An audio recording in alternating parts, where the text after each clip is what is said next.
I'm not an easy teacher.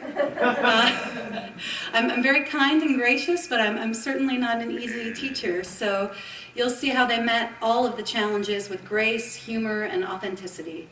So a story isn't born easily, and sometimes it's easy enough to tell a story out loud when at a dinner table or when the mood strikes, but when you write it down, something else becomes apparent. Every story that we want to tell needs to be held in a form, and that will allow it to be finished. So at the Thanksgiving table, when you're surrounded by loved ones being asked to tell the one about Uncle Bob, it's easy to talk about it, but to write it down is a completely different process and requires a lot of each writer. So Akil had been writing prose, and I gave him an assignment about writing about a holiday dinner. He wrote a play because that seemed the best way to get all the voices of the family. So I'm going to just give a little preamble of his work. So, narrator. And so the day begins with terrible racist jokes and terrible golf. This is Akil's holiday. One of the reasons they are so terrible is because Uncle Bob likes to talk all the time. It becomes hard to concentrate with all the ridiculous comments Uncle Bob insists on making.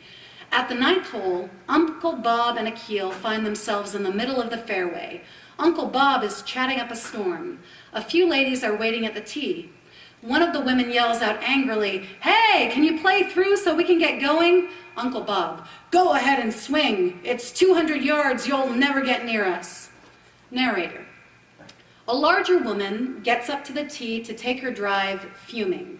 She makes a powerful swing, strikes the ball, and sends it spinning into the two men. The ball hits Uncle Bob, who immediately grabs himself and begins to scream. The large woman comes running up to Bob, now completely apologetic about her angry swing. Woman, "I'm a nurse, I can help." The woman approaches Bob, the narrator. The woman approaches Bob and kneels by his side to check out what might have been injured. She begins to rub his lower private area, attempting to soothe the pain. Woman, "Now, does that feel better?" Uncle Bob, "Oh yes, that feels wonderful, but my thumb still hurts like hell." Okay, so it goes on. That's You can ask Akil for a copy of the story. I'm not allowed to read the rest here. All these writers have found forms to put their stories on the page. It's not an easy act to do that, I assure you. A story has to move from something ephemeral to something that can last and be passed from hand to hand. Good writing is always a process of transformation. Maya Angelou says that we delight in the beauty of the butterfly, but rarely admit the changes it has gone through to achieve that beauty. So, what you were hearing today are the butterflies of their labor. Angelou says a few other things. "I can be changed by what happens to me, but I refuse to be reduced by it." She also says, "Courage is the most important of all the virtues because without courage, you can't practice any other virtue consistently." She also says, "A bird doesn't sing because it has an answer, it sings because it has a song." So, here are the songs that are for all of us here. So there are 4 readers tonight. I'm going to invite them each up individually, but first we'll read a play by Akil Javeri. Exactly? Javeri, thank you. And to read the parts, we've got Michael Eichmann, we've got Sarah Greenstein, and Laura Javeri. Okay, thank you. So come on up. Okay, so in the opening scene, Ben and John are sitting around the campfire discussing plans to go fishing. Okay, I'm ready, yeah. I know this great place in the Gulf of Mexico where I caught a lot of fish. How about we go there next week? That sounds great. What should I bring? Nothing. There's a guide down there that will direct us. Just bring your best fishing gear and a lot of coolers to bring the fish home in. Both men excitedly prepare for their trip in anticipation of a great adventure. They arrive at the port and meet up with their guide. I've been to this area before. Can you point out how to get to that area where the fish are biting? It's right here on the edge of the ocean. Once you get there, use a number 2 hook and glowworms. You can catch more fish than you can carry home. In order to come back to port, make sure you go due north or you will get lost. Ben and John get in their boat and head to the spot identified by the guide. Once they get there, the fishing was magnificent. It was so good that they lost track of time. The afternoon turned into night. Before they knew it, a fog started coming in. The fog was so thick, they couldn't see more than 10 feet in front of them. Ben, we gotta get out of here. I don't even know where we are. I can't see a thing. Don't worry. There's no problem. The fish are biting and everything is fine. Stop being such a worrier. Ben, can't you see it's dark and we can't see? We are unable to see. Okay, well let's get back. Let me think. I know we have to go to the right. I've been keeping track of it, how we've been when we've been floating here. I don't know. I think we have to go left. I have a feeling that going right will head us towards the ocean. Well, it's a good thing I've got a compass. The guide told us to go north to get back. It turned out both men were wrong. The way back was not right or left, it was directly behind them. They started heading north with the fog enveloping them. Thanks to the lack of visibility, they had to move very slowly. 45 minutes go by, no sign of land. An hour goes by, still no land. An hour and a half, nothing. Hey man, we gotta turn around. We're heading to sea and we're gonna be in trouble. We are lost. When in doubt, count on the guide. 2 hours go by and there's no sign of anything to show them they're on the right track. Both men were getting anxious and a little depressed. Even though Ben didn't show it, he was getting pretty scared. 2.5 hours later, after heading north, they saw the lights of port. Hey look, I see light. I knew we were heading the right way all along. When in doubt, count on the guide. What does this story mean? It means we may find ourselves having a good time without a care in the world. The sea is calm and the fish are biting. All of a sudden, night falls. The fog rolls in. We get a diagnosis of ALS. We're confused and angry, and some of us stay in denial. We're suddenly lost. What's the next step? We turn to our guide. And for me, that's the Bible. As we keep going with no apparent progress, fear creeps in. Friends tell us to change course, yet we stay on track, all the while trusting the guide, God's promises. As time marches on, we might get depressed as we see the fog all around us, yet we persevere. The biggest challenge when in the middle of the fog is to discipline the mind. Depression is waiting to capture our attention. The only thing you can do is anchor onto something that doesn't move. Again, for me, it's God's promises, an unmovable edifice. So when you find yourself in challenging times, lost, fearful, confused, circle God's promises for your life and use them as your guide. For me, there's no way, it's Yahweh. My child, pay attention to what I say. Listen carefully to my words. Don't lose sight of them. Let them penetrate deep into your heart, for they bring life to those who find them and healing to their whole body. That's Proverbs 4:20-22. For I am the Lord who heals you. Exodus 15:26. Thank you.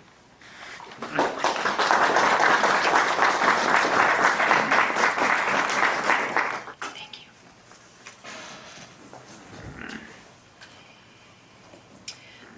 The title of my story is 4th of July, 1947, Sweet Home, Oregon.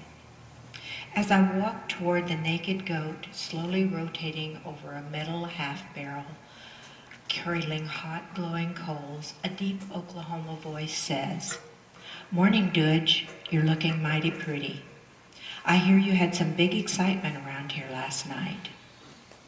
I peer around the sinewy goat and spy my favorite uncle, Uncle MC.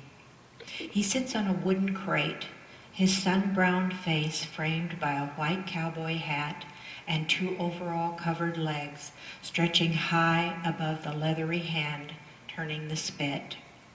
Beside him, several mason jars of sweet, spicy barbecue sauce waits to adorn the animal when it's fully cooked. I look at him and realize he's teasing me.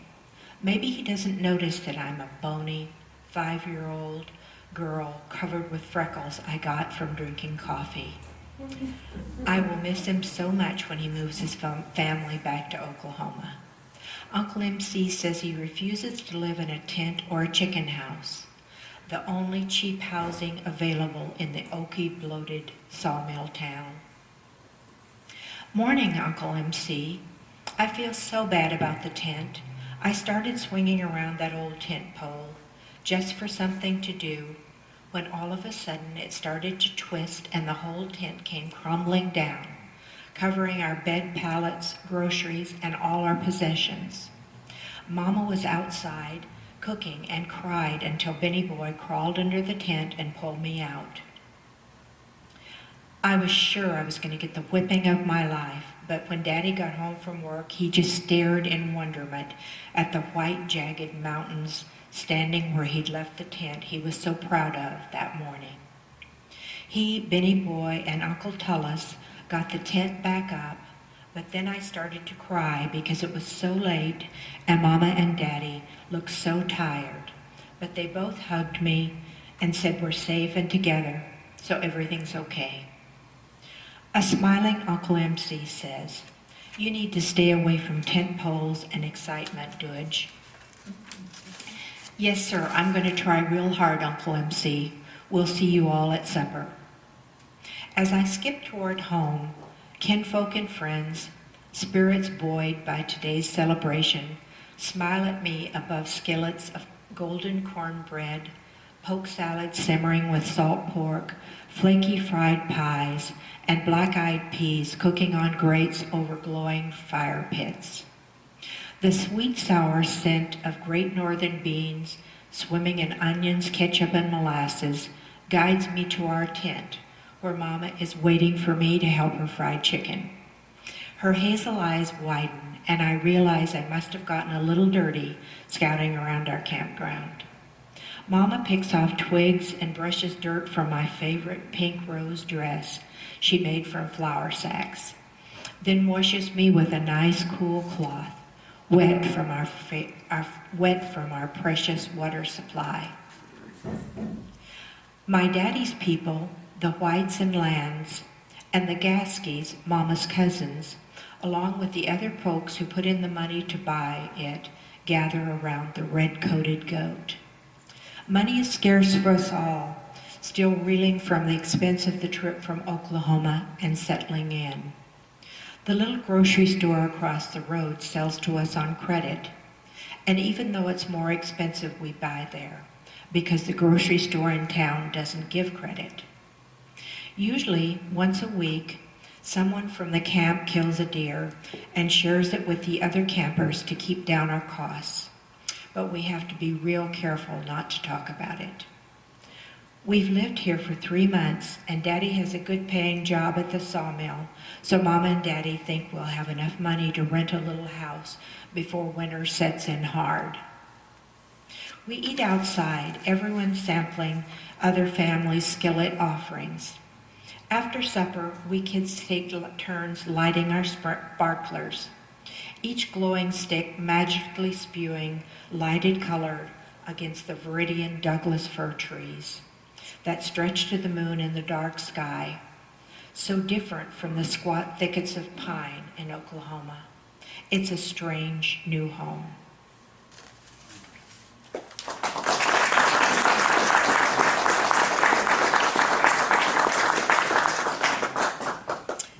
And my next one is, What Was I Thinking? January 1963. With each step I take up the narrow stairs, I know that this is a mistake. I enter the huge metal cavern and the heavy door closes, sealing my secure life outside.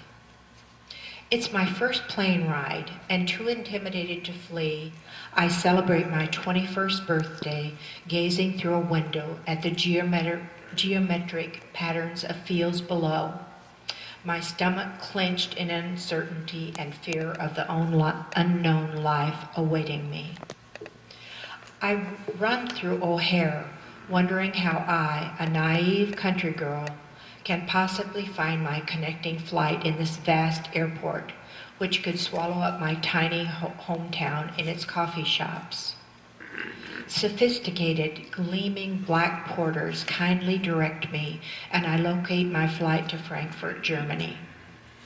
On board, Aryan princesses speak to passengers in both German and English, making me wonder what will happen when I'm forced to communicate only in my non-existent German. I glance down at the glistening diamond on my left ring finger and wonder why a plodding, slow thinker like me has allowed my future to spin out of control. I've known David 2 years, but with 18 months of that time apart, except for letters, we have only a 6-month acquaintance. Not nearly enough time for two strangers to make lifetime commitments. We'd planned to marry sometime after David returned home from the Army after his 2-year commitment, but world politics intervened. Our plan changed when the Berlin Wall went up in 1961 and David was quickly ordered to Merrill Barracks, a former SS concern in Nuremberg, Germany.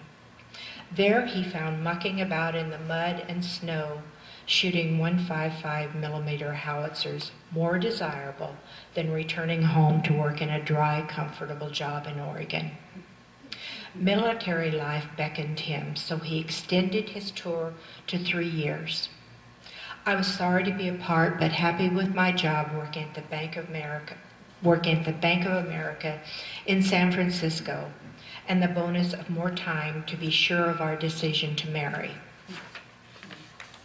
Then David, an excellent card player, won $550, over twice his $222 monthly pay, in a poker game, and wanted to buy a ticket for me to come marry him and explore Europe together.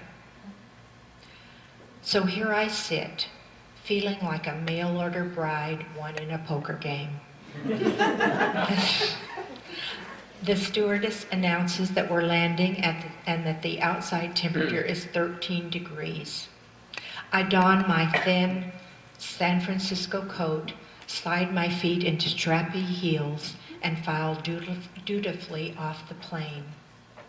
I spy a much-needed toilet and speed inside. Beside a coin-covered tray stands a tall, blonde woman, intermittently eyeing me and glancing at the tray. I have no German coins, so I chance laying a quarter in the tray.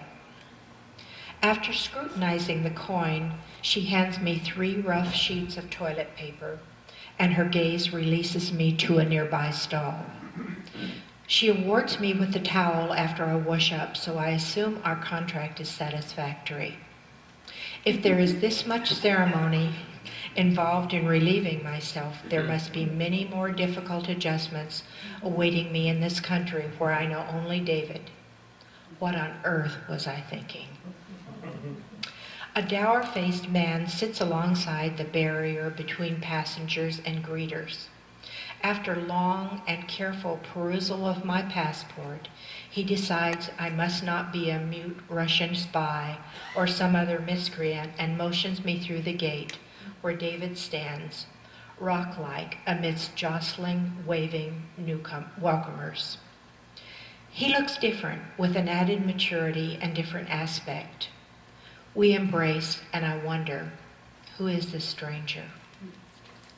We walk through the airport to his car, an ancient gunmetal gray Opel, dented by previous owners and rusted by salted roads. David opens the car door for me to enter and covers my shivering California acclimated body with a warm brown army blanket, explaining that the car heater only spews enough heat to thaw 2 small circles on the frozen windshield. As we wait for the windshield to clear, we laugh and snuggle to warm up, grateful to be together again. My doubts evaporate into the icy air, and I realize I'm exactly where I want to be and with the person I want to share the rest of my life. What was I thinking?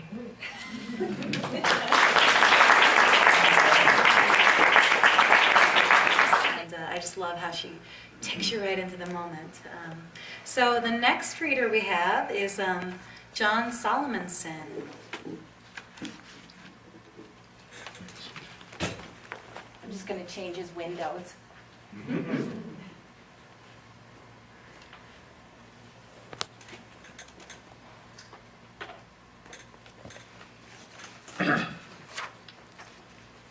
This is when I was surprised. I've always been proud of where I came from, North Dakota, a grain and dairy farm, 5 sisters, 5 brothers, and my Scandinavian ancestry. North Dakota is a prairie state where in the summer the fields are waves of silky grains and grasses moving to the constant rhythm of the wind. My hometown, Parshall, named after a railroad surveyor, is one of many farming communities in the area. Neighbors can depend on others for harvest, harsh winters, hot summers, and raising families. Some occasions, if something went wrong in town, the news reached my parents before I got home. I enlisted in the Army at 21. My basic training was at Fort Leonard Wood, Missouri, and advanced training at Fort Sam Houston, Texas. This was the early build-up to the Vietnam War, and everyone was uneasy. As fortune would have it, I was deployed to Infantry Kaserne, Augsburg, Germany, as a medic. I knew I could survive the winters and planned to enjoy the European experience, including a few Oktoberfests. Over the 30 months of duty there, I could have used my leave to come back to the States, but it would have been too hard to say goodbye. Instead, I bought a VW Beetle and used my leave to visit more locations in Germany, also France, Spain, Portugal, Switzerland, Italy, Norway, and Sweden. This was the beginning of bigger life experiences for a young man to reflect on for the rest of his life. Friendships in the service came from every state, but what intrigued me most were the stories about Oregon, mountains, ocean, big trees, mild weather temperatures compared to North Dakota. After being discharged back to the States, I picked up my VW Beetle in New York and drove home to visit my family before heading further west. It was February when I started my road trip. Snow flurries galore as I drove through North Dakota, Montana, and Idaho. I drove straight through to Clarkston, Washington, finally stopping to sleep. I then rose early the next morning to hit the road again, as I was so anxious to see the Oregon mountains and big trees. Eastern Washington was rolling wheat fields and looked much like North Dakota. Entering through the Wallula Gap, I crossed the paint line that read, "Welcome to Oregon." Continuing up and out of the Columbia River Valley, up to the high plains, I saw sagebrush, dry ground, and a little bit of snow. As I entered Hermiston, my eyes searched for the mountains and trees. I drove further and further, no mountains, no trees. Was I in Oregon? Did I take the wrong road? Had someone pulled my leg? Finally, I made it to the Columbia River Gorge, and the stories were now coming into view. In a matter of half an hour, the vista changed to what I had expected. What a surprise.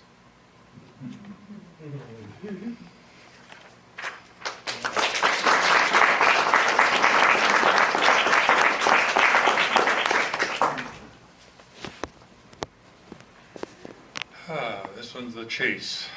I've enjoyed many holidays in my life, and most of them are a blur. They are a blur only because there weren't surprises. Usually I was surrounded by the same people, same food, and same music, just repetitions of past years. Don't take me wrong, I enjoyed every minute and wouldn't want to change a thing, but nothing stood out in my mind like the chase. I was doing a usual cleanup after Christmas celebration, putting the living room back to its pre-holiday order, and vacuuming tree needles, while contemplating the easiest route to removing the tree from the second floor. I looked out the window and realized the window was wide enough for a tree to pass through. Therefore, less area to vacuum. Brilliant. Well, I did not consider the effect this would have on the donkey we named Donkey, that we cared for, that was living just a few yards from the back of the house. How was I to know he would panic and take flight, breaking through a 5-foot fence that had kept him safe and secure for years? How was I to know the wind would pick up the tree and roll it towards the unsuspecting donkey? As I continued to vacuum, all I heard were my children screaming, "Dad, we just saw the donkey run past the front yard." I dropped what I was doing, ran to the window, and all I saw was the north end of a southbound donkey. All I needed was to have him running wild in the neighborhood with young children outside on their new bicycles or ponies. So I rushed to grab rope and keys to my pickup and drove in his direction. There was no problem knowing which way he turned as people stood wide-eyed, open-mouthed, and pointing. I eventually came to a place where I ran out of observers, and looking to my left, a quarter-mile away, stood the donkey next to two horses. The only thing separating them was a single wire electric fence. So I parked my vehicle and gingerly approached with the rope in my hand. I figured the wire must have jolted the donkey as he stood motionless, allowing me to fabricate a halter and slip it on him, thus ending the chase.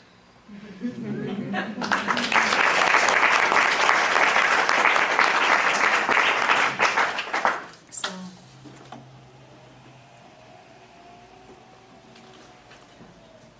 the next reader will be Michael Eichmann. And we'll get set up here. It's closer here.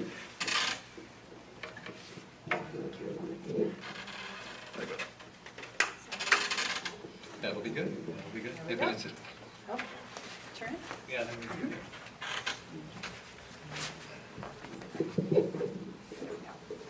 That is close. Yeah. Okay. So, sorry.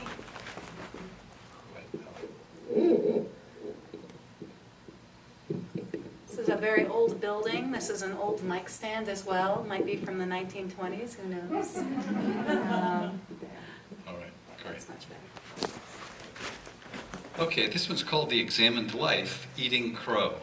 And I'm reading a little quote here from a Barry Lopez book called Crow and Weasel. And I gave a copy to Judith, actually. I thought some of the people in the class, I'd mentioned it before and thought I would bring it. But anyway, here's how the quote goes, and then I'll go on with the story. "Remember one thing," said Badger. "The stories that people tell have a way of taking care of them. If stories come to you, care for them and learn to give them away where they are needed. Sometimes a person needs a story more than food to stay alive. That's why we put these stories in others' memories. This is how people care for themselves." So, on with my story. I was very surprised upon waking from a dream recently. In the dream, a crow was standing in the path directly in front of me. I remember little of the dream prior to waking, but the crow at my feet was unwilling to move. He stared up at me with his one eye boldly blocking my path forward. I was surprised a few days later when the doctor, a homeopathic physician here in Portland, prescribed crow as my remedy. Given the fact that he had given me other bird remedies in the past, I shouldn't have been surprised, but I was. For the last few months, all of my remedies had been from the periodic table, and so I was more than a bit amazed with the change to crow. Crows are a bird that, for some reason, I've wanted to ignore most of my life. I'm not really sure why. I see them frequently enough, but do I really see them? I know they see me. My encounters and experiences with crows is very limited. While camping, they have sometimes flown into my camp to steal food, but typically they stay out of my direct path or vision. They seem like a social bird, often others are close by. I also imagine that they are fairly intelligent. My camp encounters verify that they watch me and are skilled opportunists in stealing my food. I recall some Native American stories and literature that feature them as messengers between the spirits and us. Perhaps that's why I avoid them. They navigate that unknown space between life and death, helping us to come to terms with our mortality. Sometimes they can also be like Coyote, the trickster, playing with our minds, leaving us with a question to ponder. Every so often, I have used the expression, eating crow. I think it correlates with the expression, it's a bitter pill to swallow. They seem to go along with accepting that I've been wrong about something and that I've come face to face with that fact. As I examine my own life, I find significant measures of grace and grief and eating my fair share of crow. This past spring, I embarked upon what I believe to be my last camping trip with a small group of men that I've known and camped with for 25 to 45 years. We camped in a beautiful spot right on the edge of the ocean, along the Pacific Ocean, in the Olympic National Park. And we sat and visited, and we enjoyed many campfires in the evenings, and we told many stories of our years together, reminiscing and exaggerating our exploits. These stories fed me a vision of myself that seems like lifetimes ago, but nonetheless, they did feed me in a way that sustains my life energy and very literally helps to keep me alive. Like Barry Lopez says above, my friends who spent their time and life energy camping with me feed me stories of our lives together. They helped care for me, and with our stories, examine why life is worth living. I'm sure most of us have heard the quote before that the unexamined life is not worth living. Socrates said this when he was on trial for heresy. He was on trial because he was encouraging his students to think for themselves and to challenge the accepted beliefs of their time. At the conclusion of the trial, he was sentenced to death. He could have avoided it had he been willing to suggest acceptable alternatives, such as life in prison or exile. Sometimes this ALS diagnosis seems like that to me. I have a hard time accepting it, and I've been granted this time between now and death to ponder the questions. Every so often I wonder, is it like my relationship with that crow in my dreams that I've been avoiding?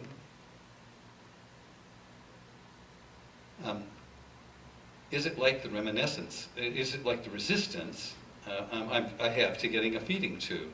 And how much crow will I need to stuff down my peg tube before the end of my life?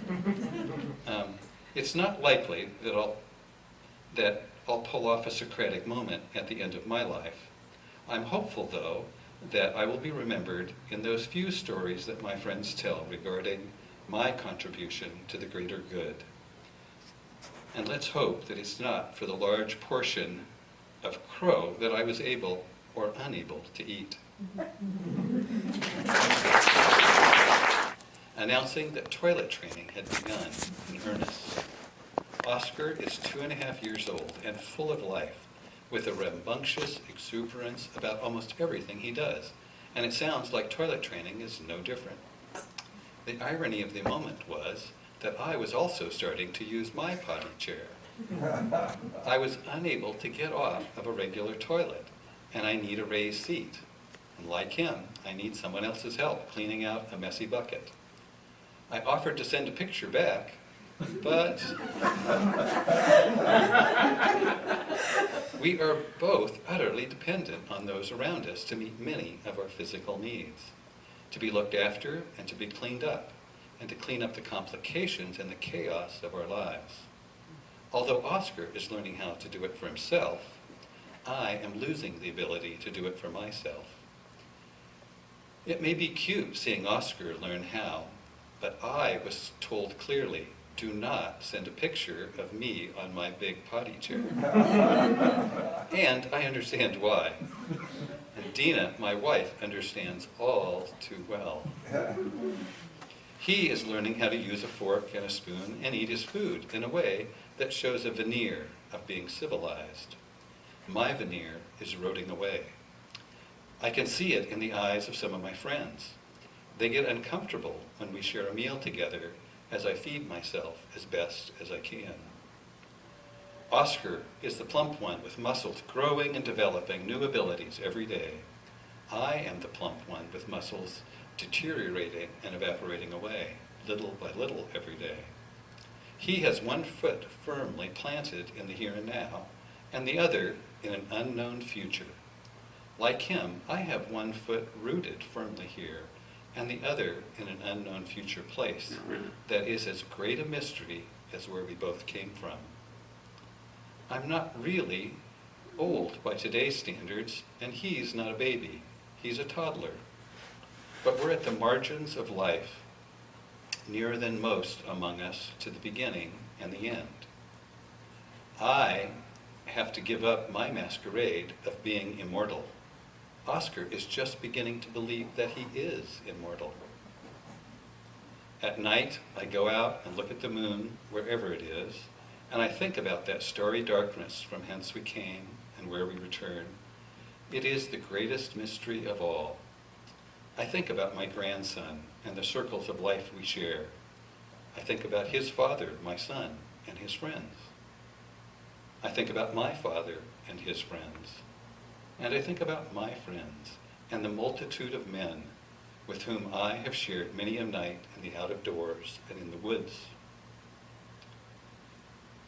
From the Rocky Mountains of Colorado to the jungles of Chile, to the winter peaks of the Eagle Cap Wilderness, to the Pacific Ocean beaches sleeping in the night shade of the redwood trees, to sharing and sleeping in a boxcar in the high mountain passes of the Cascades, and too many other nights to name.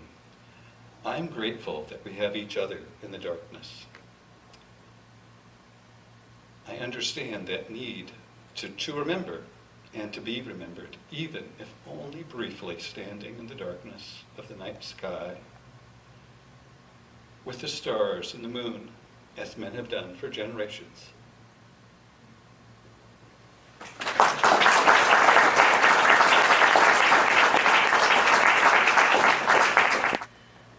June 2011. It was nighttime and my left arm was twitching, kind of like sometimes when your eye twitches. It was annoying, but I knew it would go away. 2 weeks later, it hadn't stopped, so I went and saw my neurologist because I had MS and I thought this was just another flare-up. My doctor said, MS attacks the central nervous system. What you are experiencing is a peripheral nervous system issue. I asked, what does that mean? The doctor replied, you need to go see a specialist. Her name is Dr. Goslin.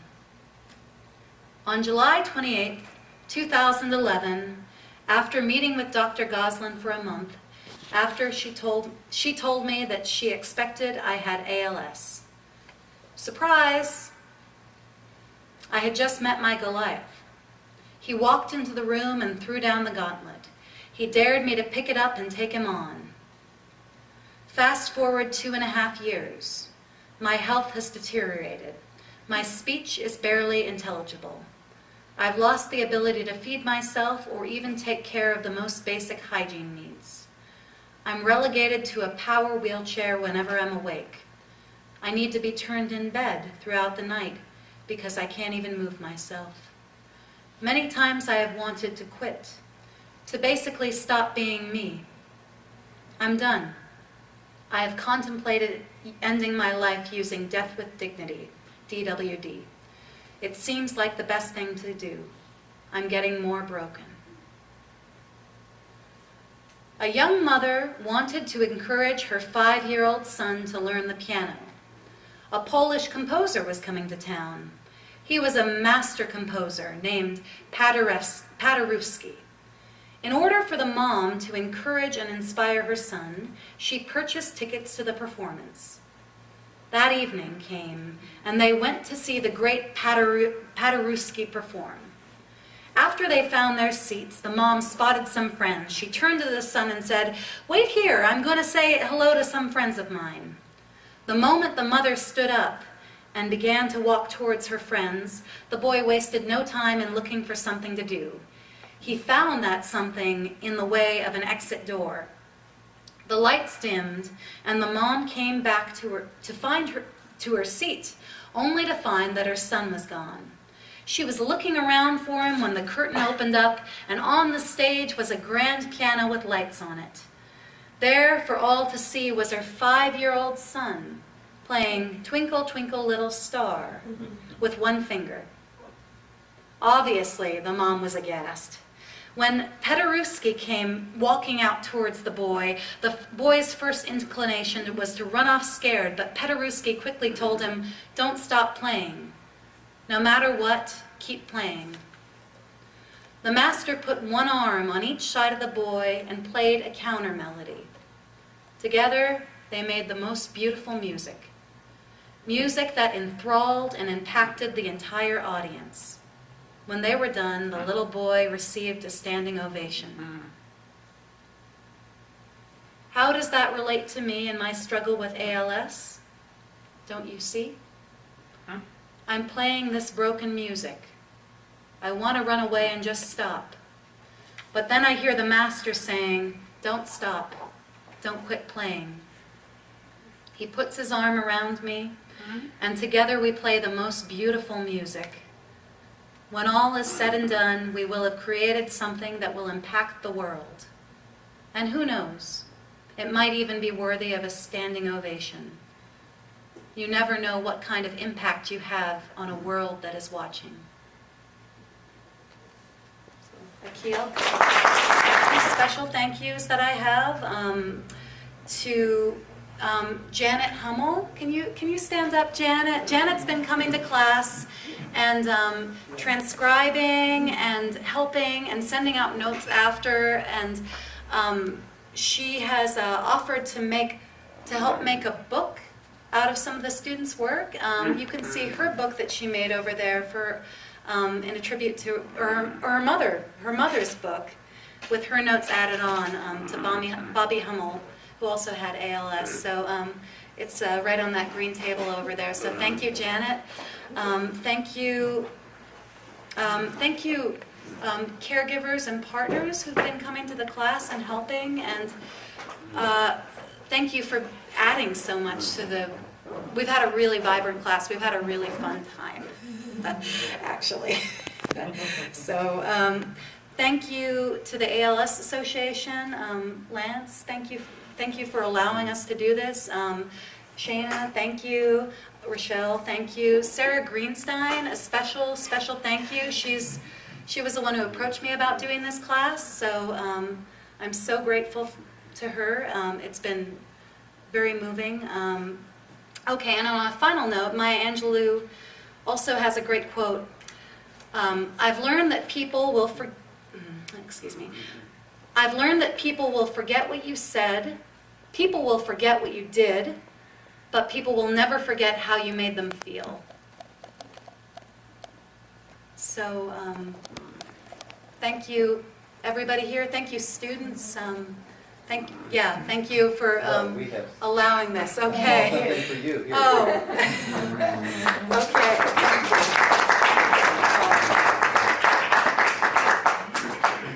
This is the Golden Pear Award. Oh. To a teacher extraordinaire. Oh. Without Judith, these people wouldn't have written what they wrote and really dug deep and told you all about their beautiful world. Thank you.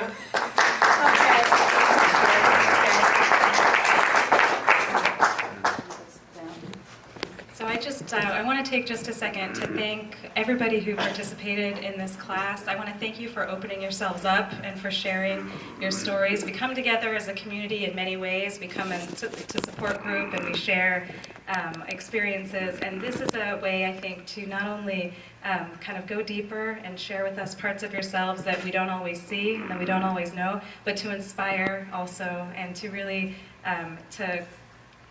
to give kind of the richest, the Maya Angelou quote, the way that you make us feel. And this is why we're all here. So I want to thank all of you. Thank you to Judith for kind of the passion. And I came to you with an idea. I didn't know if it was possible, and we worked. And Shana for really kind of figuring out all the kinks along the way to make it work logistically. And I just think this is a great thing to see a room full after 2 weeks of ice and snow and who knows what. Thank you for all coming out and being here. We have some refreshments and things. Feel free to stay for a little bit longer and spend some time together in a queue.